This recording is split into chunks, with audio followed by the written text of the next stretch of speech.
Hello, it's your boy once again. I'm coming on here once more to just give my thoughts and feelings on a ton of animes that are dropped so far up to this point, and pretty much going to give you a halfway point anime showcase of the best anime to come out so far of 2025 up until July as of me recording this video. So again, just look no further that down the road at the very end, the tail end of the year, I will be dropping the best, the worst, the trashiest of what anime of 2025 has to offer.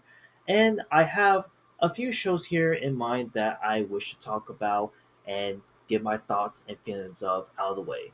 Now, of course, before we get into it, these shows are not ordered at the moment. It is completely random. Some shows are still obviously airing as we speak, and I'm gonna go through some of the ones that are currently airing right now, and going through the ones that I feel are worth noting that might be my best anime of the year. So, without further ado, let's get into my thoughts and feelings of shows that I think are the best animes so far to come out of the year. Starting with all the animes that are currently airing as of me recording this video, of course, of summer 2025. And that is the first one that I have here is Sono Biscuit or My Dress Up Darling Season 2. Again, came out today as of me recording this, and what an amazing, interesting start of a first episode of the second season. Absolutely loving it. The animation is on point. The music is as strong as it was from the first season, and once again, Cloverworks just coming in hot with this show. This show has a lot of potential being a contender for anime of the year if the show is able to keep up the momentum. And I think that's the central theme of what's going to be happening into the next one that I wish to talk about, which is Dawn to Dawn Season 2. Dawn to Dawn Season 2, first episode, yeah, this definitely crushed my expectations, hands down. I love the first episode. I love where it's heading to right now, where it started, where it ended, the charisma, the ultra what the hell am I watching moments is still there. Yeah, this show is still blowing my mind as we go into the second season. And even though one episode's out right now, I think this is a show that might potentially be my best anime of the year. We'll have to see when the rest of the show comes out, of course. Next would be the newest season of Bunny Girl No Senpai Season 2, or in this case, it's Rascal Doesn't Dream of a Santa Claus. Again, as the old saying goes, don't let this weird title fool you. The first episode I actually liked really well. It is setting the stage up pretty subtle, pretty up there. Like if you know this franchise, that you know what you're gonna get yourself into. Be prepared for some shocks, some awe, some depression, and some straight up like mind fuck moments of like, man, why did I suffer through the show in the best way possible? Next on here will be Call of the Night Season 2 to wrap up the animes that are airing for summer 2025 that I think are the best.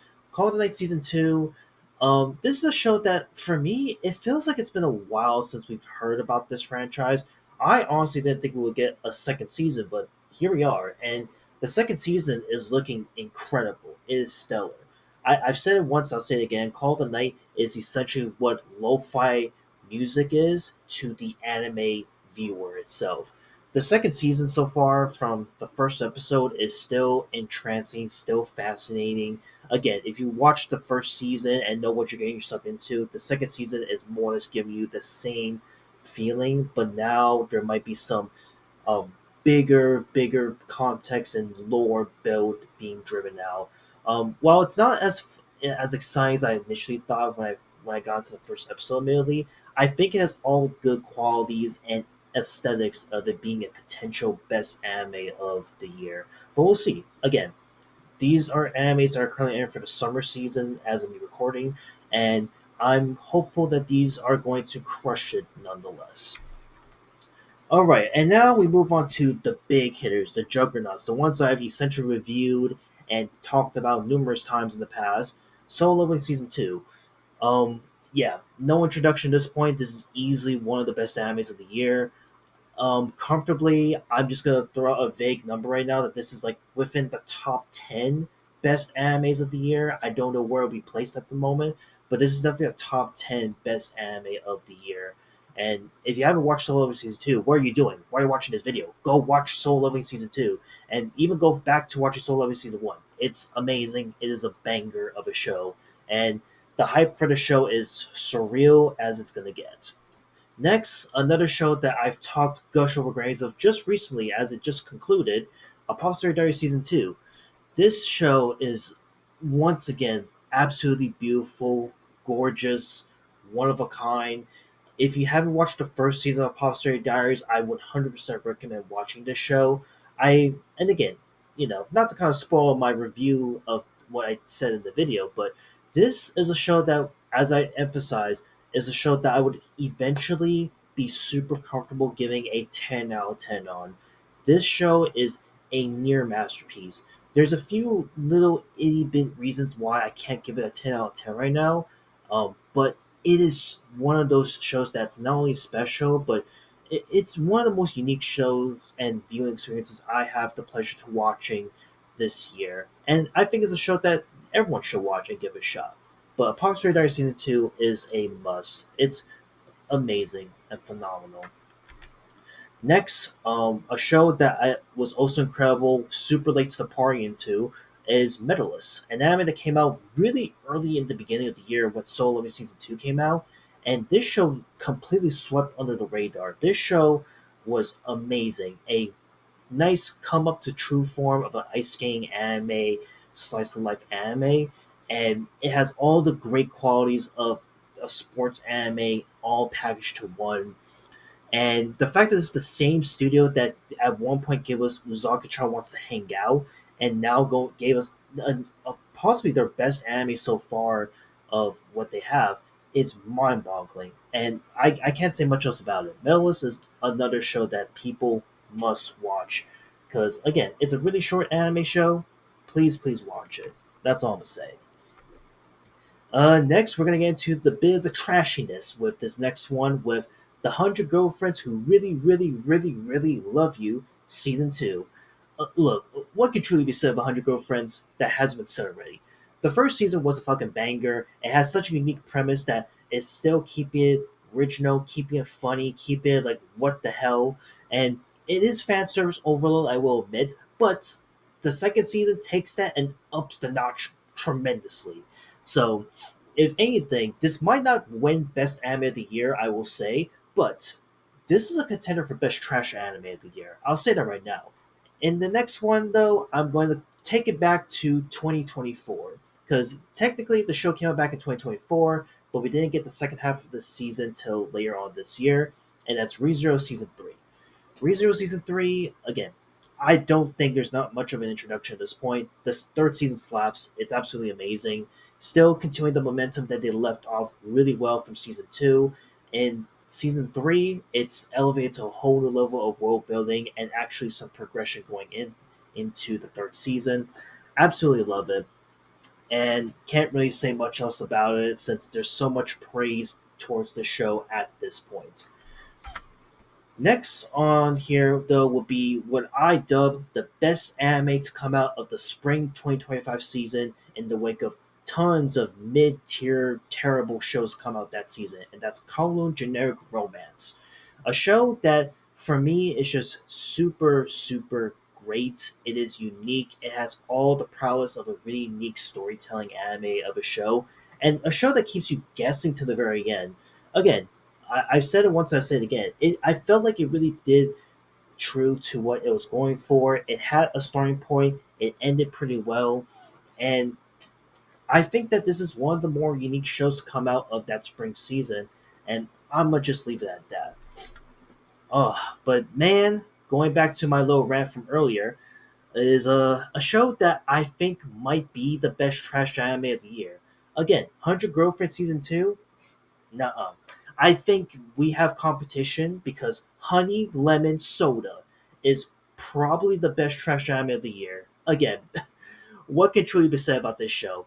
I absolutely love how dumb and stupid the show is. It actually reformats the slice of life anime cliche bullshit tropes and makes it somehow so unintentionally funny so unintentionally cringe that I said in my review, and I'll say it again. Honey Lemon Soda is the moonfall of anime, and I don't say that. I don't make that compliment lightly. I think this is the moonfall of anime, to say the least. It's Time Wuzo's the room of anime. So, again, I don't know, man. Between this and 100 Girlfriends Season 2 and other trashy shows that's coming out, this is going to be hard to beat. And I'll leave it at that. I'll leave it at that. But you know what's even more trashier and what could potentially beat it? Um, the Yandere Dark Elf anime. Yep, remember this show that came out not too long ago?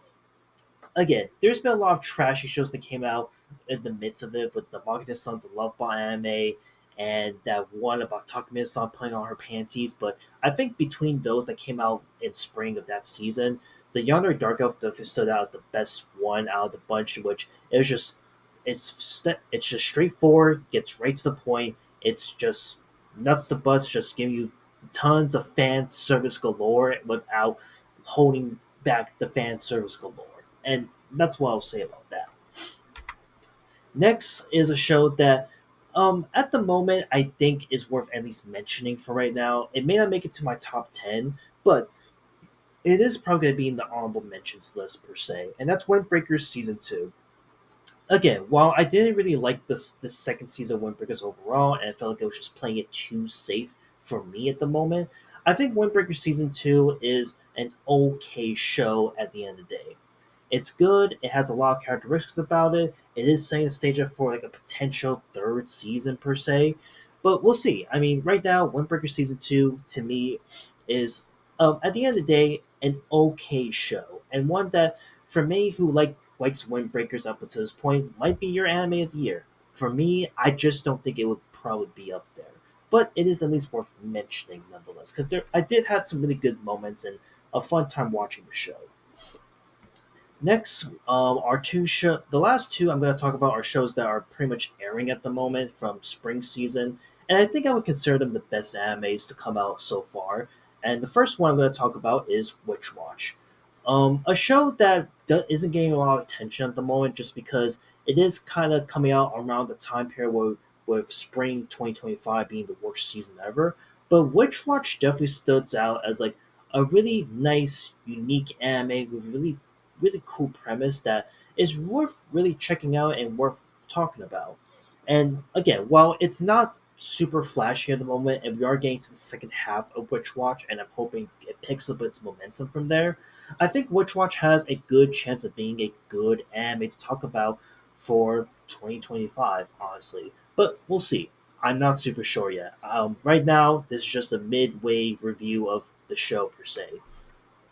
And finally, to wrap up this little midway, halfway best anime of the year, is the Yaiba Kimetsu anime. Not to be confused with Demon Slayer. No, there's no Demon Slayer so far this year. I'm talking about the Yaiba at Kuragane anime, which is a remake of a beloved TV show that came out way back. And the Yaiba anime is one of the more unique remake reboot type of shows that, while it's not gaining a lot of attraction right now and it's not doing super well, I think that this is still a really fun and still a must-watch show for those who not only love the Yaiba anime itself, but this is the same.